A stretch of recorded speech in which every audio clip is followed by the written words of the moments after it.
నమస్తే, నేను Roja. Welcome to special debate. డ్రోన్ల వర్షం, మిసైళ్ల సునామీ, కళ్ళు మూసి తెరిచేలోపు బీభత్సం, రెప్పపాటు క్షణాల్లో భయానకం. మిడిల్ ఈస్టులో పరిస్థితి. ఇరాన్, ఇజ్రాయెల్ సై అంటే సై అంటున్నాయి, కయ్యానికి కాలు దూవుతున్నాయి. ఇరు దేశాలు ఏమాత్రం తగ్గట్లేదు. పరస్పర దాడులతో తీవ్రతను పెంచాయి. ఒకవైపు యుద్ధం ఆపడానికి అమెరికా ప్రెసిడెంట్ ట్రంప్ చర్చలు చేస్తున్నా రెండు దేశాలు మాత్రం బాంబుల వర్షాన్ని కురిపిస్తూనే ఉన్నాయి. 2026 ఏప్రిల్ 8 తర్వాత మరోసారి ఇరాన్, ఇజ్రాయెల్ మధ్య తీవ్ర స్థాయి ఘర్షణలు మొదలయ్యాయి. లెబనాన్పై ఇజ్రాయెల్ జరిపిన దాడికి ప్రతీకారంగా ఇరాన్ ప్రతిదాడులు మొదలుపెట్టింది.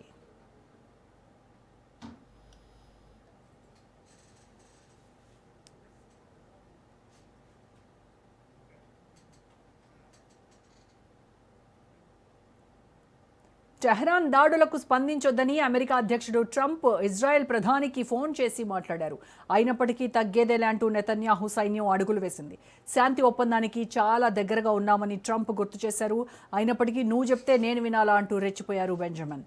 అటు ఇరాన్ సైతం ట్రంప్ ఆదేశాలను బేఖాతరు చేసింది. ఇప్పటికే మీరు క్షిపణులు ప్రయోగించారు, ఇక చర్చలకు రండి అంటూ టెహ్రాన్ను అమెరికా ప్రెసిడెంట్ కోరారు. అలాగే నెతన్యాహుని ఉద్దేశించి కీలక వ్యాఖ్యలు చేశారు.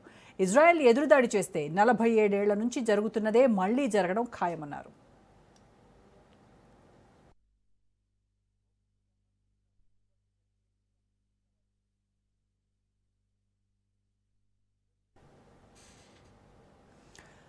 అమెరికా ప్రెసిడెంట్ ఎంత వారిస్తున్నా ఇజ్రాయెల్ ఆయన మాటను లెక్క చేయట్లేదు. ఇరాన్ లక్ష్యంగా ఐడిఎఫ్ దళాలు దాడులు మొదలుపెట్టాయి. పశ్చిమ మధ్య ఇరాన్లోని సైనిక స్థావరాలను లక్ష్యంగా చేసుకుని ఇజ్రాయెల్ ఎయిర్ ఫోర్స్ అటాక్స్ చేశాయి. దీంతో టెహ్రాన్లో పలుచోట్ల భారీ పేలుళ్లు సంభవించాయి. తబ్రేజ్, ఇస్ఫహాన్ నగరాలు పేలుళ్లతో దద్దరిల్లాయి. ఇజ్రాయెల్ దాడులు మొదలుపెట్టడంతో ఇరాన్ గగనతల మూసివేసింది. ఖతార్, సిరియా దేశాలు కూడా ఎయిర్ స్పేస్ మూసేశాయి. ఇజ్రాయెల్ ఎయిర్ లాంచ్ బాలిస్టిక్ క్షిపణులను వాడినట్టు టెహ్రాన్ ఆరోపిస్తోంది.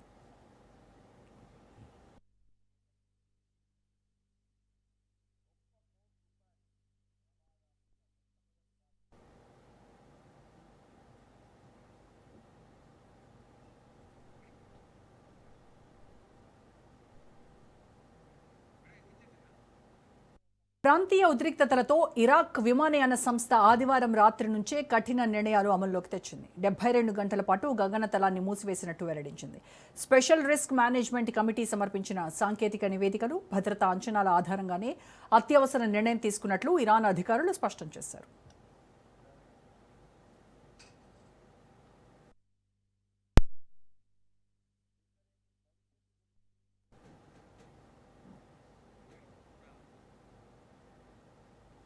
ఇక టెహ్రాన్లోని భారత ఎంబసీ అడ్వైజరీ జారీ చేసింది. తక్షణమే ఇరాన్ను వీడాలని ఎన్ఆర్ఐలకు సూచించింది. సుమారు 1600 మందికి పైగా భారత పౌరులను ఇరాన్ నుంచి తరలించింది.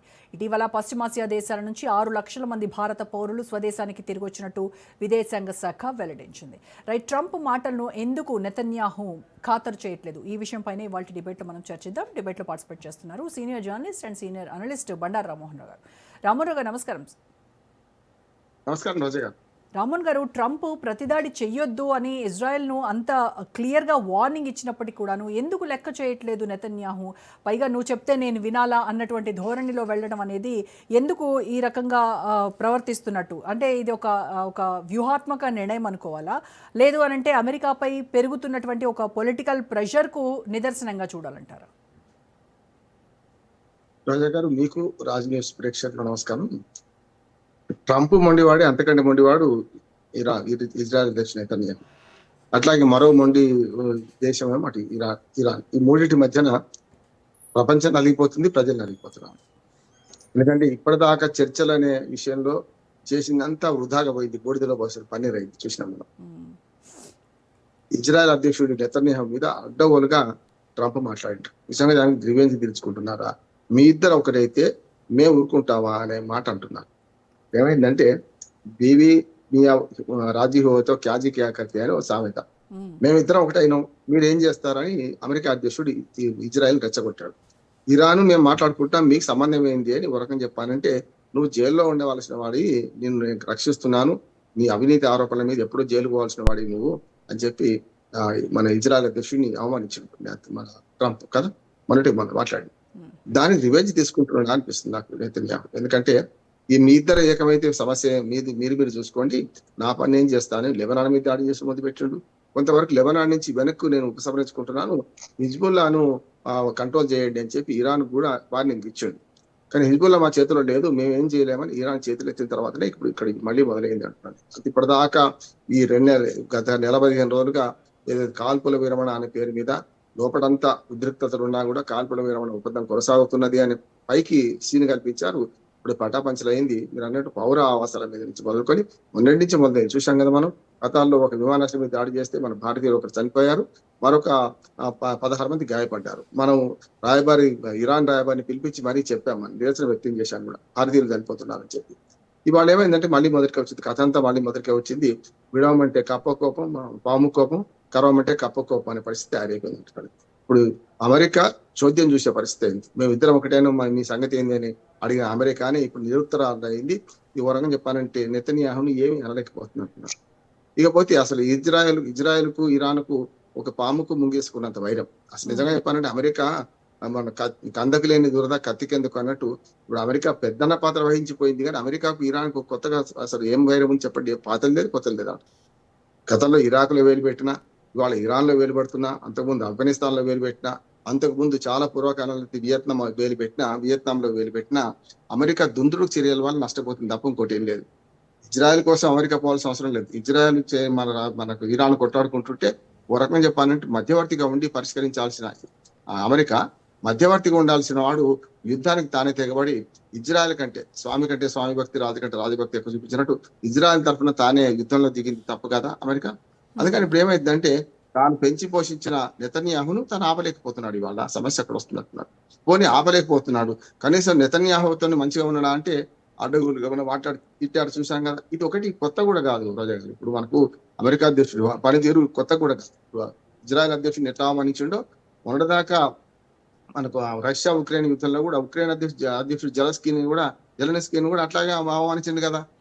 నువ్వు ఎన్నికైన ప్రెసిడెంట్ కాదు, నీ కాలం ఎప్పుడు అయిపోయింది, నేను కొనసాగించడం ఎక్కువైంది, నాకు అసలు యుద్ధం ఖర్చు అంత ఇస్తావా ఇవ్వవా, మీ దగ్గర ఖనిజాలు ఉన్నాయి ఉక్రెయిన్ లో, అవి ఇస్తావా ఇవ్వా అని బెదిరించిన వాడే కదా. అంటే యుద్ధం దేనికోసం చేస్తున్నాడు అమెరికా కానీ ట్రంప్ కానీ అంటే అక్కడి వనరులను స్వాధీనం చేసుకోవడానికి అంటున్నాడు. గాజా స్ట్రిప్ మొత్తం నాశనం అయిన తర్వాత దాన్ని అప్పచెప్తే మేము అక్కడ ఖనిజాలు తీసుకుంటామని. ఉక్రెయిన్ నాశనం అయిపోయిన తర్వాత ఉక్రెయిన్ లో మాకు భాగస్వామ్యం ఇవ్వండి, విలువైన ఖనిజాలను మీ దగ్గర అని అమెరికా డిమాండ్ చేస్తుంది కదా. అంతేందుకు ఇప్పుడు చాలా దేశాలను ఆక్రమించుకొని ఉదాహరణకు వెనిజులాను ఆక్రమించుకొని అక్కడ ఇద్దరిని మనకు జైల్లో బంధించి తన దేశంలో అధ్యక్షుని భార్యను బంధించి ఇవాళ వెనిజులా చమురు అమ్ముకుంటుంది కదా. అమెరికా చేసే పని ఏంటంటే ఒక వెనకటి సింధుబాద్ సాహసయాత్ర లాగా మనకు రాబిన్సన్ దానిలాగా వెనకటి సముద్రపు దొంగలాగా ప్రవర్తిస్తుంది అంటున్నాను. సముద్రపు దొంగగా ప్రవర్తిస్తుంది అమెరికా అంటున్నాను. ఆ వెనిజులాలో స్వాధీనం చేసుకొని అక్కడ సముద్రం అమ్ముకుంటుంది. భలే మంచి చౌక బేరము, 4-5 ఓడలు ఉన్నాయి, సముద్రం నిండు ఉన్నాయి, మీరు కొంటారని మనకు కూడా ఆఫర్ చేసింది. ఇండియాకి కూడా అడిగింది అది. అందుకని ఏమంటే అమెరికా తాను చేసుకునే తాను అనుభవిస్తుంది అంటున్నాడు. తన మాట వినకపోవడంతో ఇప్పుడు ఇజ్రాయెల్ అధ్యక్షుడు ఏం చేయలేకపోతుంది. ఇప్పుడు ఇరాన్ తో సంబంధాలు కొనసాగిద్దాం, మన ఇద్దరం కలిసి పనిచేద్దాం అనుకుంటే ఇప్పుడు ఇజ్రాయెల్ దాడి కొనుక్కొని ఇప్పుడు ఇరాన్ ఆగమనం చేస్తున్నాయి. ఇరాన్ ఒకటే కాదు, ఇవాళ ఇరాక్, మిగతా ఖతార్, బహ్రెయిన్, దుబాయ్ కూడా వాళ్ళ ప్రమాద టంచులో ఉన్నాయి. ఇప్పుడు లెబనాన్ దాడికి ఇరాన్ చేసినటువంటి ప్రతిస్పందనను అంటే జస్ట్ మనం ఒక హెచ్చరికగా చూడాలంటారా, లేదంటే ఇది కంప్లీట్ గా ఫుల్ బ్లోన్ వార్ కి ఏమన్నా టాక్టికల్ మూవ్ గా చూడాలంటారా? అదే ప్రాక్టికల్ మూవ్ అది ఆల్రెడీ మళ్ళీ ఒక యుద్ధం మొదలైనట్టే లెక్క. అంటే ఇప్పుడు డైరెక్ట్ గా అమెరికా పాత్ర లేకుండా ఇజ్రాయెల్ వర్సెస్ ఇరాన్ యుద్ధం జరుగుతున్నట్టు లెక్క. పరోక్షంగా ఇటు లెబనాన్ ఉపయోగించుకుంటున్నారు. లెబనాన్ ప్రభుత్వం కూడా చాలా బాగా స్పందించింది. మాకు హెజ్బుల్లాతో సంబంధం లేదు, మీరు హెజ్బుల్లాని ఏమైనా చేసుకొని మమ్మల్ని మేము అడగం కానీ మా దేశం తెలుగు రాకండి అని వాళ్ళు విజ్ఞప్తి చేశారు. దానికి అనుగుణంగానే నిన్న మొన్న పరిణామాలు చూస్తే రోజా గారు, మనకు ఏదైతే లెబనాన్ లో మేము ఎంత దూరం చొచ్చుకపోయినా అంత దూరం వెనక్కి వస్తామని కూడా ఇజ్రాయెల్ ప్రకటించింది. ఈలోగా అమెరికా ఇరాన్ ఒకటవుతుందనే సంకేతం రాగానే యుద్ధం ఇటువైపు మళ్ళీంది అంటున్నాడు. ఎటువైపు మళ్ళీంది? ఇప్పుడు ఇరాన్ వైపు మళ్ళీంది. కొన్ని ఇరాన్ మీద దాడి చేస్తున్న వైనం ఉందంటే దాంతో పాటు ఇజ్రాయెల్ ఏం చేస్తుంది? ఇజ్రాయెల్ దాడి చేస్తుంటే ఇరాన్ ఏమో మిగతా ఇతర దేశాల మీద దాడి చేస్తుంది. కానీ వాళ్ళు చూస్తున్నాం కదా, పౌర ఆవాసాల మీద దాడి చేస్తుంది. యుద్ధ రీతి అది కానే కాదు. యుద్ధ నీతిని మర్చిండ్రు, రీతి అంతకంటే మర్చిండ్రు. దానికి ఫస్ట్ మొదటి కారణం అమెరికా, తర్వాతనేమో ఇజ్రాయెల్, ఇరాన్ రెండే అంటున్నాయి. ఏం తేడా లేదు ఇద్దరికి అంటున్నాను. ఇప్పుడు అందుకని జరుగుతుంది ఏంటంటే ప్రపంచంలో మిగతా దేశాలు మనమేమో పరోక్షంగా బాధపడుతున్నాం, ఆయిల్ కొరతతోనో లేకుంటే గ్యాస్ కొరతతోనో ఇతరత్ర ఆర్థిక ఇబ్బంది పడుతున్నాం. కానీ ఆ దేశాలలో గల్ఫ్ దేశాల నుంచి మొదలు పెడితే ఇరాన్ దాకా, ఇటు ఇజ్రాయెల్ దాకా ఇజ్రాయెల్ కూడా నష్టపోతుంది. ఇప్పుడు మీరు ఇజ్రాయెల్ మీద ఇరాన్ డైరెక్ట్ గా అటాక్ చేయలేకపోవచ్చు. కానీ ఇరాన్ ఏం చేస్తుంది, అమెరికాకు సైనిక స్థావరాలు ఉన్న గల్ఫ్ దేశాల మీద దాడి చేస్తున్నది. అట్లాగే ఇరాన్ మీద ఇప్పుడు కొత్త టెక్నాలజీతో ఇప్పుడు మరి ఇజ్రాయెల్ కూడా దాడి చేసింది. పౌర ఆవాసాలు ధ్వంసం అవుతున్నాయి, ఆయిల్ రిఫైనరీలు ధ్వంసం అవుతున్నాయి. ఆర్థికంగా ఎంత వీలైతే అంత నష్టం చేద్దామని, ఇరాన్ కు నష్టం చేద్దామని ఇజ్రాయెల్ ప్రవర్తిస్తుంది, ఇజ్రాయెల్ మాట్లాడుతున్నది. కనుక ఇప్పుడు అమెరికా మాటను కూడా మేము వినమంటున్నాం. ఈ యుద్ధం ఆగలేదు, అప్పుడు ఆగలేదు, ఇప్పుడు ఆగలేదు. అప్పుడు కేవలం మాటల మీద ఆగింది, ఇప్పుడేమో వాళ్ళ చేతుల పొందాయని. ఇప్పుడు ఒక రకంగా ప్రపంచానికి కష్టకాలం వచ్చింది నేను అనుకుంటున్నానమ్మా. మళ్ళీ ఇప్పుడు మొన్న ఈ కాల్పుల విరమణ పేరు మీద కొంత రిలీఫ్ లభించింది అనుకుంటే మళ్ళీ యుద్ధం మొదటికి వచ్చింది. ఇప్పుడు అమెరికా పాత్ర ఏంటి, అమెరికా ఏం చేస్తుంది? సిచ్యువేషన్ సార్, ఇటు చర్చల గురించి ఇరు దేశాలు మాట్లాడుతూ ఉన్నాయి, ప్రయత్నిస్తూనే ఉన్నారు. బట్ గ్రౌండ్ లెవెల్లో చూస్తే ఈ దాడులను ఆపలేకపోవడానికి ఉన్నటువంటి రూట్ కాజ్ ఏంటంటారు? ఎక్కడ ఫెయిల్ అవుతుంది? డిప్లొమాటిక్ ఛానల్స్ అన్ని ఫెయిల్ అయిపోయినట్టేనా? అన్ని దారులు మూసుకుపోయినట్టేనా? ఇంకా అంటే ఇప్పుడు మూడు ముక్కల ఆటలు రోజా గారు. ఇప్పుడు ఇటు అమెరికానేమో హోమ్లాండ్ సెక్యూరిటీ డబ్బులన్నీ అయిపోయింది. ఇటీవలనే మనకు H1B వీసా డబ్బులు పెంచితే కూడా 2 లక్షల మంది ఆల్రెడీ $1,00,000 కట్టి మరి అమెరికా దేశానికి పోతా అన్నారు. ఆ డబ్బులు కూడా ఈ హోమ్లాండ్ సెక్యూరిటీ కిందకే పోతాయి. అవన్నీ కూడా ఆ డబ్బులని యుద్ధానికి ఖర్చు పెట్టిండ్రు. యుద్ధం ఎట్లా ముగించాలి తెలియకుండా అమెరికా తలబట్టుకునేది, చేతులు కాలినాక ఆకులు పట్టుకుంది అమెరికా. అమెరికా కావాల్సింది ఏంటంటే ఇప్పుడు యుద్ధం ఎట్లయినా ఆగాలని. ఇజ్రాయెల్ కావాల్సింది అమెరికా యుద్ధం ఆగడం కాదు, వాళ్ళకి కావాల్సింది, ఇజ్రాయెల్ కావాల్సింది ఇరాన్ ను సర్వనాశనం చేయాలి. వాళ్ళ ఉద్దేశం అది. ఇరాన్ ను మళ్ళీ లేవలేకుండా చేయాలి, వాళ్ళు మళ్ళీ తోక చాటించకుండా చేయాలని ఇజ్రాయెల్ ఆలోచన. ఈ రెండు పరస్పర భిన్న ధృవాల మధ్యన వేలు పెట్టింది అమెరికా కదా. నిజంగా చెప్పాలంటే వాళ్ళు ఇద్దరు కొట్లాడుకుంటుంటే మధ్యవర్తిగా అమెరికా పోయి ఇద్దరిని ఒప్పిస్తే బాగుండేది. నిజంగా చెప్పాలంటే ఒక ఉభయ కుశలోపరి ఉంటుండే. కానీ తగుదనమ్మా అని ఇజ్రాయెల్ కంటే వేగంగా స్పందించి 28 ఫిబ్రవరి యుద్ధం మొదలైన రోజు, ఈ 2026 28 ఫిబ్రవరి నాడు మొదలు దాడి చేసింది అమెరికానే కదా. ఇజ్రాయెల్ సహకారం తీసుకోవచ్చు, లేకుంటే ఇజ్రాయెల్ విమానాలు కొన్ని దాడి చేయొచ్చు, కాదంటలేదు. కానీ అమెరికా బంకర్ల మీద దాడి చేసింది అమెరికా విమానాలు కదా. 44 మందిని చంపింది, ఆయతుల్లా మన అలీ ఖొమైనీని చంపింది అమెరికానే కదా, 44 మందితో. దానికి ఇజ్రాయెల్ టెక్నాలజీ తోడైంది. ఆఖరికి ట్రాఫిక్ సిగ్నల్స్ దగ్గర కూడా నిఘా పెట్టి, ఆ తర్వాత ఎవరైతే ఈ 44 మంది సమావేశం ఎక్కడవుతుందో తెలుసుకొని చంపింది అమెరికా. ఒక ఇజ్రాయెల్ కాదు, ఇరాన్, మన అమెరికా కూడా పూర్తి స్థాయిలో దానికి మద్దతు ఇచ్చింది. అమెరికానే యుద్ధం మొదలు పెట్టింది అంటున్నాను నేను. ఇప్పుడు మొదలు పెట్టింది అమెరికా, ముగిద్దాం అనుకుంటుంది అమెరికా, వద్దంటుంది ఇజ్రాయెల్. ఇప్పుడు ఈ మూడు ముక్కలాటలో ఇప్పుడు రెండు దేశాలే కాదు, అమెరికా నష్టపోయింది డబ్బుల పరంగా, ఆస్తి పరంగా పెద్ద నష్టపోలేదు. ఎందుకంటే అక్కడ అమెరికాకు పోయి వీళ్ళు దాడి చేయలేదు, అటు ఇరాన్ కూడా అంత దూరం దాడి చేయలేదు. కానీ డిగో గార్సియాలో ఉన్న అమెరికా స్థావరం ధ్వంసం అయిపోయింది. కొంతలో కొంత, ఏదైతే మొత్తం కాకపోయినా సరే కొంతవరకు అక్కడ 4,000 కిలోమీటర్లు దాడి చేయగలిగింది. ఇటుపక్క అమెరికా మిత్ర దేశాలు సైనిక స్థావరాలు ఉన్న దేశాలను సర్వనాశనం చేస్తుంది ఇప్పుడు ఇరాన్ చూస్తున్నాం మనం. అట్లానే ఇజ్రాయెల్ మీద దాడి కంటే ఇజ్రాయెల్ ఏం చేస్తుంది అంటే, ఇప్పుడు అది ఇజ్రాయెల్ ఇరాన్ రెండిటి యుద్ధం వ్యూహం ఎట్లా ఉందంటే, అమెరికా మిత్రులేమో ఇరాన్ దాడి చేస్తుంది, టార్గెట్ చేస్తున్నది. అదే ఇరాన్ మిత్రులు వరకం చెప్పి తీవ్రవాద సంస్థలు హెజ్బుల్లా కావచ్చు, మన హోతి కావచ్చు, హమాస్ కావచ్చు, ఆయా దేశాల్లో ఇప్పుడు హెజ్బుల్లా అనేది ఒక లెబనాన్లో ఉంది, మిగతా దేశాల్లో హోతి ఉన్నది, హమాస్ ఉన్నది. ఆ దేశాల మీద ఇజ్రాయెల్ దాడి చేస్తుంది. చూడండి, అంటే ఇరాన్ మిత్ర పక్షాలుగా ఉండా ఆ తీవ్రవాద సంస్థలు ఏ దేశంలో ప్రబలి ఉన్నాయో ఆ దేశాల మీదేమో ఇజ్రాయెల్ దాడి చేస్తున్నది. అమెరికాకు సహకరిస్తున్న దేశాల మీదనేమో ఇరాన్ దాడి చేస్తుంది. అంటే ఏమైతుంది, ఇప్పుడు అసలు వాడిని కొట్టలేక చెంపదెబ్బ కింది వాడిని కొట్టినట్టు అన్నట్టు. ఇప్పుడు అసలు వాడిని కొట్టలేక వాడిని మిత్రుని కొడతారు ఒక్కొక్కసారి, జరుగుతుంది అదే. ఇప్పుడు అమెరికా మిత్రులేమో ఇరాన్ దాడి చేస్తుంది, టార్గెట్ చేస్తుంది. ఇరాన్ మిత్రులేమో ఇజ్రాయెల్ టార్గెట్ చేస్తుంది. దీనివల్ల ఏమైందంటే ఈ మూడు ముక్కలాట, మూడు దేశాల యుద్ధం కాదు, ట్రయాంగిల్ ఫైట్ కాదు ఇది. ఇంకో రకం 13 దేశాలు దీనిలో బలవుతున్నాయి అంటున్నారు. చిన్నవి పెద్దవి కలిసి 13 దేశాలు బలవుతున్నాయి. ఇది ఇప్పుడంతా ఆగేటట్లేదు. అసలు అమెరికా చెప్తే నెతన్యాహు వినడానికి వినే పరిస్థితులు లేడు అంటున్నారు. ఎందుకంటే అంత దూరం తెచ్చుకున్నాను, తెగేదాకా లాగిండు. అమెరికా అధ్యక్షుడు చేసిన పని ఏంటంటే, నెతన్యాహుతో కొంత సంబంధాలు కలిగి ఉంటే బాగుండేది. నువ్వు దొంగవు, నేను అవినీతిపరుడు అని చెప్పి బహిరంగంగా మాట్లాడితే ఎవరైనా వినరు కదా. నువ్వెవరు, నీ లెక్క ఎంత పొమ్మంటున్నాడు ఇప్పుడు నెతన్యాహు. కనుక ఇప్పుడు అమెరికా చేతిలో యుద్ధం ఆపే పరిస్థితి లేదు. తాను ఏదో బయటపడదాం, బతుకు జీవుడా అని బయటపడదాం, ఈ ఇరాన్ తోని మేము ఒప్పందం చేసుకుంటే అయిపోతుంది, ఇక వాళ్ళు కొట్టుకొచ్చామని మేమైతే సేఫ్గా బయటపడదామని అమెరికా అనుకున్నది. ఇప్పుడు దానికి విఘాతం కలిగింది అంటున్నారు. ఇప్పుడు దానికి ఏమైందంటే, ఇజ్రాయెల్ కనుక తన దాడులు ఆపకపోతే ఖచ్చితంగా అమెరికా ఇంకా ఎక్కువ నష్టపోతుంది. ఇరాన్ ఎట్లా నష్టపోయింది, నిండా మునిగి వాడు చాలా ఎక్కడిది, వాడు నిండా మునిగిండు, అన్ని రకాలకు పోయిండు, ఇవాళ గెరిలా యుద్ధానికి సిద్ధమైండు. కనుక సమస్య లేదు. కానీ అసలు సమస్య ఏంటంటే ప్రపంచంలో ఒంటరైపోయింది అమెరికా, ప్రపంచంలో డబ్బుగా కోల్పోయింది అమెరికా, ప్రపంచంలో అత్యధిక అప్పులు గల దేశంగా అమెరికా తయారైంది. తన ఇంట బయట మన విమర్శలు ఎదుర్కొంటున్న అమెరికానే ఎక్కువ నష్టపోయింది అంటున్నాడు ఈ యుద్ధం వల్ల. వాళ్ళు వేరే వాళ్ళ కోసం పోయి యుద్ధంలో ఇరుక్కొని ఇప్పుడు మధ్యవర్తి ఇప్పుడు చాలా సార్లు చూస్తాం మనం నల్లకాడి పంచాయతీలో చాలా మంది నల్లకాడు కాదు ఎక్కడైనా ఇద్దరు పంచాయతీ పెట్టుకుంటే మధ్యన పోయినవాడు కత్తి పొడుతో గురి చచ్చిపోతారు. జరుగుతుంది అదే. మధ్యన పోయడం కాకుండా ఆ ఇజ్రాయెల్ కంటే ఎక్కువ యుద్ధం మొదలుపెట్టింది అమెరికా కనుక దాని దుష్పరిణామాలు అనుభవిస్తున్నట్టు. ఇప్పుడు కూడా ఈ ఘర్షణలు ఇంత తీవ్రమవుతా ఉన్నాయి ఈ రెండు దేశాల మధ్య. ఇలాంటి టైంలో గ్లోబల్ ఆయిల్ సప్లైకి కీలకమైనటువంటి హార్మోన్స్ జలసంధి అక్కడ సెక్యూరిటీ సిచ్యువేషన్ ఏంటి సార్? గడప లోపటేమో మన ఇరాన్ నడుపుతున్నది. అంటే తనకున్న ఆ 54 కిలోమీటర్ల వెడల్పు అటుపాక ఇటుపాక అంటే తన భూభాగం ఏదైతే అంతర్జాతీయ జలాలు ఉన్నా కూడా అటుపాక ఇటుపాక వేరే దేశాల జలాలు ఉన్నా కూడా మధ్యన ఆపింది మాత్రం తన గడప లోపల ఇరాన్ ఆపింది. గడప దాటగానే ఎవరు ఆపుతున్నారు? అమెరికా ఆపుతున్నది. ఇప్పుడు ఇజ్రాయెల్ అందులో లేదు, భాగస్వామ్యం గానే కాదు. ఇంకా పైగా యూరోపియన్ దేశాలను రమ్మని ఈ యుద్ధ నౌకలు తీసుకొని మేము కూడా తయారవుతున్నాం, మేము దాన్ని ఇరాన్ ఛేదిద్దాం, ఆ హార్మోజ్ జలసంధిని ఛేదించి బయటకు వెళ్ళిపోదాం, సంగతి చూద్దామని అంటే ఒక్క దేశం కూడా కలిసి కదిలి రాలేదు ఏది మనకు అమెరికాకు మద్దతుగా.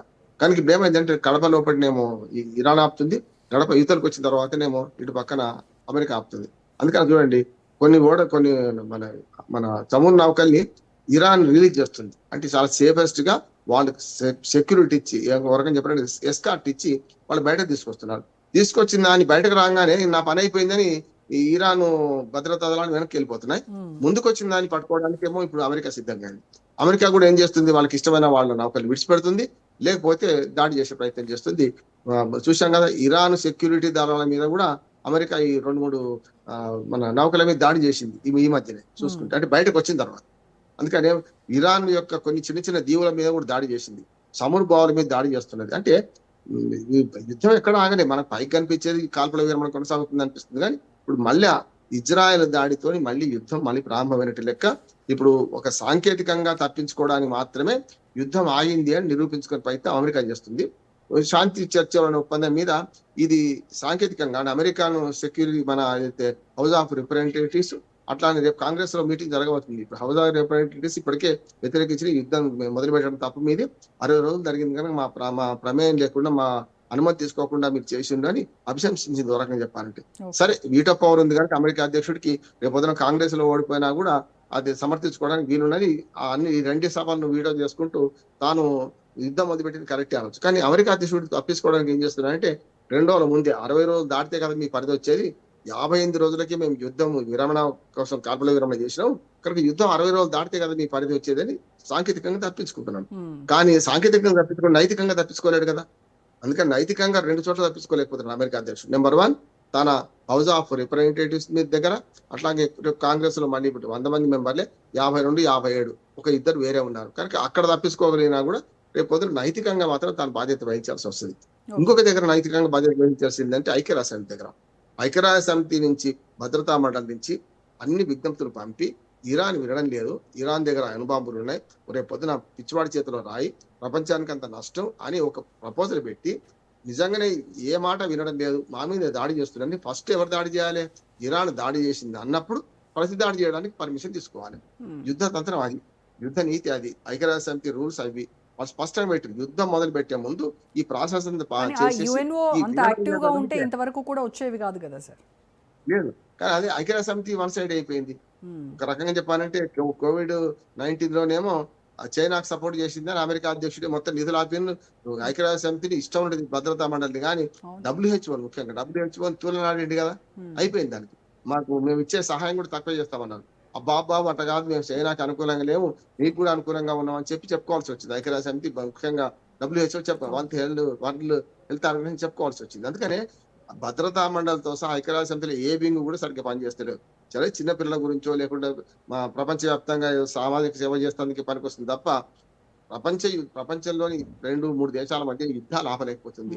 మీరు ఆపుతలేరు, నేను యుద్ధాలు ఆపినానేమో ట్రంప్ అంటుంటాడు. అంటే ఇవన్నీ చూస్తూ కూర్చుంది. నేనేమంటున్నాను, ఐక్యరాజ్య సమితి పాత్ర రోజా గారు, ఇది ఒక పడక్ కుర్చీ రాజకీయం. అంటే 80 ఏళ్ళు దాటిన వృద్ధుడు తన పిల్లలు కొట్లాడుకుంటే కూడా ఏం చేయలేక నిమిత్త మాత్రుడై చూసుకుంటూ ఒక ఊతకర్రం పెట్టుకొని పక్కనే ఆరాం కుర్చీలో కూర్చుంటాడు, ఆ పాత్ర ఉన్నది అంటున్నాను. అందుకని ఐక్యరాజ్య సమితిని మళ్ళీ రిస్టోర్ చేయాలి, కొత్త రూపంలో రావాల్సిన అవసరం ఉన్నది. ఇప్పుడు దానికి కొన్ని సంస్థలు పనిచేస్తున్నాయి. ఉదాహరణకు ఎక్కడికక్కడ సార్క్ దేశాల పేరు మీద మనం, అట్లాగే G20 దేశాలు మన G20 దేశాలకు ఈ సంవత్సరం మనమే ఆధిపత్యం అధ్యక్షత వహిస్తున్నాం ఈ సంవత్సరం. మ్మ్. ఇది వస్తే 4వ సారి. అట్లానే మనకు G7 దేశాలు, G20 దేశాలు ఇవన్నీ వేర్వేరుగా ప్రయత్నం చేస్తున్నారు. ఆఖరికి RIC లాంటిది, రష్యా, ఇండియా, చైనా లాంటిది, ఇట్లా మనం సార్క్ దేశాలు ఇవన్నీ చూస్తున్నాం కదా మనం. అందుకని ఇవన్నీ కలిపితే ఒక కొత్త వ్యవస్థ రావాల్సిన అవసరం ఉంది అనుకుంటున్నాను Correct. నేనైతే. ఇప్పుడు ఈ ఐక్యరాజ్య సమితి పనికొస్తలేదు. నానాజాతి సమితి ఏదైతే 1919లో మొదటి ప్రపంచ యుద్ధం ముగిసిన కాలంలో అప్పుడు నానాజాతి లీగ్ ఆఫ్ నేషన్స్ పేరు మీద ప్రపంచవ్యాప్తంగా ఒక సంస్థ వచ్చింది. కానీ అది 25 ఏళ్లకి ముసింది అయిపోయింది. 1945కి వచ్చే కల్లా రెండో ప్రపంచ యుద్ధం పెద్ద ఎత్తున సాగింది. 45లో కదా యుఎన్ ఏర్పడ్డది. అంటే ఇప్పుడు సుమారు 80 ఏళ్ల వృద్ధులుగా రాలిగా ఉన్నది ఇప్పుడు ఐక్యరాజ్య సమితి. మ్మ్. కొత్తగా ప్రపంచంలోని ఇప్పుడు ముఖ్యంగా కొత్తగా వెలుగులోకి వచ్చిన మన భారత్, అట్లానే మనకు చైనా, రష్యా, అమెరికా ఉంది. కానీ రెండో ప్రపంచ యుద్ధం నాటికి చైనా ఉనికి లేదు పెద్దగా. రెండో ప్రపంచ యుద్ధంలో చైనా దేశమే లేదు. చైనా 49లో స్వాతంత్రం పొందింది. కనుక అట్లా చూసుకుంటే ఇప్పుడు చైనా పాత్ర పెరగాలంటున్నాడు. రష్యా ఆనాడు ఉంది, ఈనాడు ఉంది. రష్యా పాత్ర అప్పుడు ఆనాడేమో USSR పేరు మీద ఉన్నది. ఇప్పుడేమో 1917 నుంచి మొదటి ప్రపంచ యుద్ధం కంటే మొదటి నుంచే USSR ఉంది. 1917 అక్టోబర్ విప్లవం ద్వారా వచ్చింది. మరి పెరిస్ట్రోయికా ద్వారా 2000 విడిపోయింది. ఇప్పుడు ఈ ఉక్రెయిన్ దేశమైంది, ఉక్రెయిన్ దానిలో విడిపోయింది కదా, 14 దేశాలు విడిపోయినాయి. 14వ దేశంగా ఇప్పుడు ఓన్లీ సోవియట్ రష్యా మాత్రం ఉన్నది. కనుక సోవియట్ రష్యా ఆ రూపంలో లేదు. అమెరికా ఆనాడైనా ఒకటే రూపంలో ఉన్నది కాదంటలేదు. 1945లో ఏ రూపంలో ఉందో ఇప్పుడు అదే రూపంలో ఉంది అమెరికా. కనుక అమెరికా, రష్యా, చైనా, ఇండియా కూడా అంటున్నారు. ఈ 4 దేశాలతో పాటు యూరోపియన్ యూనియన్ దేశాలు ఈ మధ్యన కొత్త యూనియన్లు మొదలవుతున్నాయి. ప్రపంచంలో కొత్త కూటములు వస్తున్నాయి. వీళ్ళందరూ కలిసి మరొక కొత్తగా, అంటే ఈ 3 దేశాల ఆధిపత్యం లేకుండా చేయాలి ఒకటి. రెండోది భద్రతా మండలిలో శాశ్వత సభ్యత్వ దేశంగా వీటో పవర్ తీసేయాలి అందరికీ, లేకపోతే మనకు కూడా ఇవ్వాలి అనే డిమాండ్ వస్తున్నది. ఈ ప్రపంచ రాజకీయాలలో ముఖ చిత్రం మారకపోతే ఇట్లాంటి గిల్లి కజ్జాలు నడుస్తూనే ఉంటాయి. ఎవరిని పట్టించుకోరు. ఇవాళ ఏమంటారు, అరాచకం అంటాం కదా, ప్రపంచవ్యాప్తంగా అరాచక రాజ్యమే కొనసాగుతుంది. ఎవరిని పట్టుకునే పరిస్థితి లేదంట. ఎస్, ఈ కాన్ఫ్లిక్ట్లోకి ఇప్పుడు హౌతీలు కూడా వచ్చి వాళ్ళు కూడా ఎంటర్ అవ్వడం వల్ల మొత్తం అంతా రీజనల్ వార్గా ఈ మొత్తం మారేటువంటి ప్రమాదం ఏమైనా ఉందంటారు? ఖచ్చితంగా మారుతుంది. ఎందుకంటే తీవ్రవాదుల చేతుల్లో, పిచ్చివాడి చేతుల్లో రాయలాడు. అవును. హోతికి కానీ, హమాస్కి కానీ, హెజ్బుల్లాకి కానీ ఎలాంటి లీగల్ శాంటిటీ లేదు కదా. నా ఉద్దేశం ఏంటో గారు, ఇప్పుడు ఈ లెబనాన్కి ఉంటుంది లీగల్ శాంటిటీ, ఒక సార్వభౌమ దేశం అది. అట్లానే ఇజ్రాయెల్కి ఉంటుంది, అట్లా ఇరాన్కి ఉంటుంది, అమెరికాకు ఉంటుంది, ఆఖరికి ఇప్పుడు పాలస్తీనాకు కూడా ఉంటుంది. పాలస్తీనాను గుర్తించింది మొట్టమొదటి మనమే దేశమే గుర్తించింది పాలస్తీనా. యాసర్ అరాఫత్ ఉన్నప్పుడు ఇందిరాగాంధీ పిలిచి మరి మనం చేసాం. అట్లా వాజ్పేయి గారు కూడా పాలస్తీనా విషయంలో ఇందిరాగాంధీ ఏ పాలసీ చేసిందో వాజ్పేయి గారు కూడా అదే పాలసీ పాటించాడు. మన భారతదేశం ఎప్పుడు కూడా అటు పాలస్తీనాకు అనుకూలంగానే ఉంది, ఇటు పక్క ఇజ్రాయెల్కు అనుకూలంగానే ఉంది. రెండింటి మధ్యన మనం ఖచ్చితంగా రాజకీయాల్లో మంచి పేరు సంపాదించుకున్నాం, పార్టీలకు అతీతంగా. ఇవాళ మోడీ ఉన్నా సరే అంటున్నాను. అందుకని ఏమంటున్నానంటే ఈ మొత్తం కొత్త రక్తం, అంటే ఇప్పుడు ప్రపంచ రాజకీయాలకు కొత్త రక్తం చేయాల్సిన అవసరం ఉన్నాయి. కొత్త రక్తం అంటే ఏమవుతుంది, అమెరికాలో 4 ఏళ్లకు అధ్యక్షుడు కనుక అక్కడ నియంతృత్వం లేదు, అక్కడ సమస్య లేదు. ఇంకో 2 ఏళ్ల తర్వాత అమెరికా అధ్యక్షుడు ఉన్నాడు కదా, ఇప్పుడు ట్రంప్ ఉన్నాడు, ఇంకోరు వస్తారు. కానీ ప్రపంచ రాజకీయాల్లో బాగా వేళ్ళు ఉనుకున్న దేశాలు 2. ఒకటేమో చైనాలో 25-30 ఏళ్ళు కూడా ఒకటే అధ్యక్షుడు ఉంటున్నాడు. అట్లా వరకు అక్కడ కూడా జీవితకాలం అధ్యక్షుడిగా ఇప్పుడు తీర్మానం చేసుకున్నాడు రష్యా నుంచి వ్లాదిమిర్ పుతిన్. తాను అన్ని రాజ్యాంగాన్ని సవరించుకొని ఇప్పుడు గతంలో ప్రధానమంత్రిగా, అధ్యక్షుడిగా రకరకాల పాత్రలు చేసిండు. ఏది ఆ లిమిట్స్ ఉన్న రోజు. కానీ అమెరికాలో సాధ్యం కాదు. అమెరికాలో 2 సార్ల కంటే ఎక్కువ వీల్లేదు కనుక అమెరికాలో డెమోక్రసీ విషయంలో అతి పురాతనమైన డెమోక్రసీ, దాన్ని మార్చడం ఎవరికి వీలు కాదు. కానీ రష్యా లాంటి దేశం, చైనా లాంటి దేశం, చైనాలోనేమో కమ్యూనిస్ట్ పాలన, ఇక్కడేమో రష్యాలోనేమో ఒక ఏక వ్యక్తి పాలన. ఇప్పుడు పుతిన్ ఎన్ని రోజులు ఉంటాడు, గ్యారంటీ అన్ని రోజులు ఉంటాడు. కనుక వీళ్ళ అనుభవాన్ని రంగరించి అటు పుతిన్ కానీ, ఇటు జిన్పింగ్ కానీ, అట్లాగే మన భారతదేశంలో 12 ఏళ్ళు ఒకటే ప్రధానమంత్రి ఉన్నారు. చూస్తున్నాం కదా మనం. ఇప్పుడు గతంలో ట్రంప్ ఒకటో కాలంలో మనం భారత ప్రధానిగా మోడీ ఉన్నారు, రెండో జో బైడెన్ కాలంలో ఈయనే ఉన్నారు, ఇప్పుడు మళ్ళీ 3వ కాలంలో కూడా ఈయనే ఉంటున్నారు. 12 ఏళ్ల నుంచి మనకు ప్రధానమంత్రిగా మోడీ గారు ఉన్నారు. కనుక ఈ 3 ఏళ్ళైతే వచ్చే 3 ఏళ్ళైతే గ్యారంటీ కదా, 2 ఏళ్ళు అయిపోయింది అనుకోండి, 3 ఏళ్ళైతే గ్యారంటీ కదా. కనుక ఈ 3-4 దేశాలతో పాటు ముఖ్యంగా యూరోపియన్ దేశాలు, నాటో కూటమి దేశాలు, అట్లానే 3వ ప్రపంచ దేశాలు చాలా ఉన్నాయి. దక్షిణాఫ్రికాని మనం ఎంత పెడతాము, లేకుంటే ఆఫ్రికన్ కంట్రీస్ కానీ, లేకపోతే మనకు మిగతా దేశంలో ప్రభావశీలమైన కొన్ని కంట్రీస్ ఉన్నాయి కదా, ఇవన్నీ కూర్చొని ఇవాళ ఒక ఆలోచన చేయాల్సిన అవసరం ఉంది. కొత్త కూటమి రావాలి. ఇదంతా అంటే నాన్ పార్టిజన్. మరొకసారి ఆనాడు నెహ్రూ, మార్షల్ టీటో ఏదైతే చేసిండ్రో అటువంటి కూటమి ఒకటి రావాల్సిన అవసరం ఉంది. దీని నాయకత్వం కూడా కొత్తది రావాల్సిన అవసరం ఉంది. రష్యా నాయకత్వాన్ని అమెరికా ఒప్పదు. అమెరికా నాయకత్వాన్ని చైనా ఒప్పదు. చైనా నాయకత్వాన్ని మనకు రష్యానో ఈ ఇద్దరు ఒప్పుకుంటారు పరస్పరం. కానీ ఈ ముగ్గురు నాయకులు పక్కన పెట్టి, ఈ మూడు దేశాలను అమెరికా, రష్యా, చైనాను పక్కన పెట్టి వాళ్ళు ఇందులో భాగమై వేరే కొత్త కూటమిలో భాగమైతే రేపు నవోదయ ప్రపంచంలో రాజకీయ, సామాజిక, ఆర్థిక నవోదయం మొదలయ్యే అవకాశం ఉంది. దానికి గాని ఇప్పటికీ ఆర్థికంగా చాలా కొత్త కంట్రీస్ వచ్చేసినాయి. మేము చూస్తున్నాం. బ్రిక్స్ కూడా ఒక రకంగా చెప్పాలంటే తన కరెన్సీని పెంపొందిద్దాం అనుకున్నది. యూరోపియన్ కరెన్సీ కూడా యూరో కరెన్సీని వాళ్ళు ప్రమోట్ చేశారు. వాళ్ళని చెడగొట్టింది అమెరికా కదా. అందుకనే ఆర్థిక, రాజకీయ, సామాజిక పరిస్థితులు మారాలంటే ఈ పెద్దన్న ధోరణి, పెత్తందారి ధోరణి పోవాల్సింది. ఇంకా వీళ్ళు మధ్యయుగ రాజకీయాలు చేస్తున్నారు. ఇవాళ యుద్ధాలు భౌతిక యుద్ధాల కాని కాలంలో భౌతిక యుద్ధాలను ప్రోత్సహించింది మొదటి టైంలో ట్రంపే. ఇప్పుడు మళ్ళీ రెండోసారి ట్రంపే ప్రోత్సహిస్తున్నాడు. యుద్ధాలు ఆపినాని బీరాలు వస్తున్నాడు. ఎక్కడ ఆపలేదు. ఆపే తరం ఆయన కాదంటున్నాడు. ఆపడానికి ఆయన తరం కూడా కాదంటున్నాడు. అందుకని యుద్ధ నష్టాన్ని తెలుసుకొని ఇప్పుడు ఇజ్రాయెల్ కూడా ఇప్పుడు అమెరికా మీద కోపంతో ఇరాన్ మీద దాడి చేస్తుంది. కానీ ఇజ్రాయెల్ కూడా వాస్తవం తెలుసుకోవాల్సింది ఏంటంటే ఇజ్రాయెల్ కూడా చాలా మంది పౌరులు చనిపోయిందన్న. ఇప్పుడు ఇరాను దాడులలో ఇజ్రాయెల్ పౌరులు కూడా చాలా మంది, వేల మంది చనిపోతున్నారు. మనకు యుద్ధ సమయంలో అసత్యాలు, అర్ధసత్యాలు ముందరికి వస్తే కానీ అసలు సత్యాలు బయటకు రావు.